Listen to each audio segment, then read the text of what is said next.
أعوذ بالله من الشيطان الرجيم بسم الله الرحمن الرحيم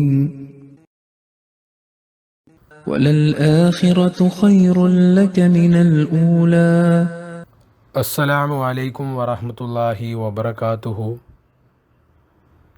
സൂറത്ത് അല്ലുഹ, ആയത് നമ്പർ 5. അർത്ഥം: തീർച്ചയായും പിൽക്കാലം ആദ്യത്തേതിനേക്കാൾ നിനക്ക് ഉത്തമമാണ്. ഈ ആയത്തിൻ്റെ വിശദീകരണം തഫ്സീറെ കബീർ ഹസ്രത്ത് മുസ്ലിം മൗദ് റളിയല്ലാഹു തആല അൻഹുവിൽ നിന്ന് കേൾപ്പിക്കുകയാണ്. ഖലീഫത്തുൽ മസീഹ് സാനി റളിയല്ലാഹു തആല അൻഹു അരുൾ ചെയ്യുന്നു: പുരോഗമനം കരസ്ഥമാക്കിയവരിൽ ഒരുപാട് പേർ ആദ്യം പുരോഗമനമൊക്കെ നേടുന്നു, അവസാനം അവർ അടിതെറ്റി വീഴുന്നതായി കാണാം. നോക്കുക, ഹിറ്റ്ലർ, നെപ്പോളിയൻ, തൈമൂർ, സിക്കന്ദർ ഇവരെല്ലാവരും തന്നെ ലോകത്ത് കുതിച്ച് മുന്നേറുകയും വിപ്ലവങ്ങൾ കൊണ്ടുവരികയും ചെയ്തവരുമാണ്. എന്നാൽ അവസാനം അവരെല്ലാം തന്നെ അസ്തമിക്കുകയാണ് ഉണ്ടായിരുന്നത്. ഇത്തരത്തിൽ നിരവധി ആളുകൾ ലോകത്ത് ആരംഭഘട്ടങ്ങളിൽ വലിയ വലിയ പുരോഗമനങ്ങൾ കൊണ്ടുവരികയും അങ്ങനെ അവസാനം അവർ നിലംപതിക്കുകയും പേരും പ്രശസ്തിയും എല്ലാം നഷ്ടപ്പെടുത്തുകയുമാണ് ഉണ്ടായിട്ടുള്ളത്. ഇതുപോലെ ഒരുപാട് വലിയ വലിയ ബുദ്ധിമാന്മാർ അവസാനം ഭ്രാന്തന്മാരായതും കാണാം.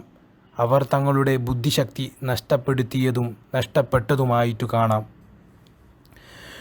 ഇത്തരത്തിലൊരു ഉദാഹരണമാണ് മുഹമ്മദ് ഹുസൈൻ സാഹിബ് ആസാദ് ലാഹോറിൽ താമസിക്കുന്ന ഒരു വ്യക്തിയുടേത്.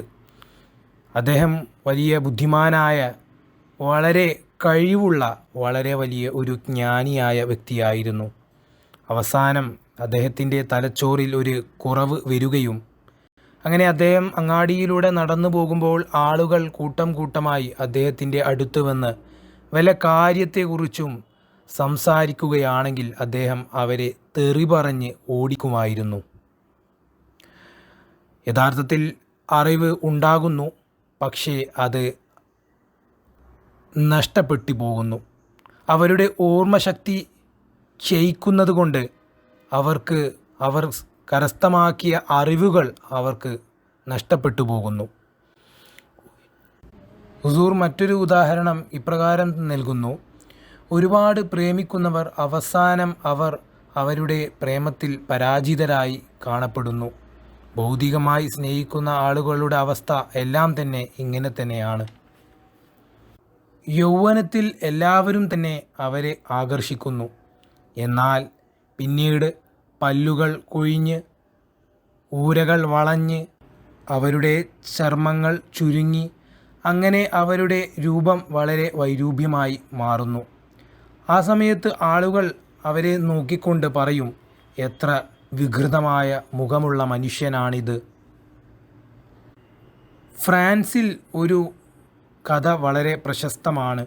ഒരു വ്യക്തി ഒരു പ്രായമുള്ള വൃദ്ധയെ കണ്ട് അവരുടെ മുഖവും രൂപവും കണ്ട് വെറുപ്പ് പ്രകടിപ്പിച്ചു.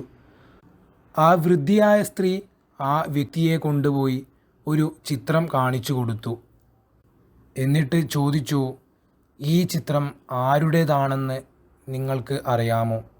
ആ വ്യക്തി മറുപടി പറഞ്ഞു, അതെ, എനിക്കറിയാം, എൻ്റെ മാതാവിൻ്റെ ഒരു സുഹൃത്താണ് ഈ സ്ത്രീ.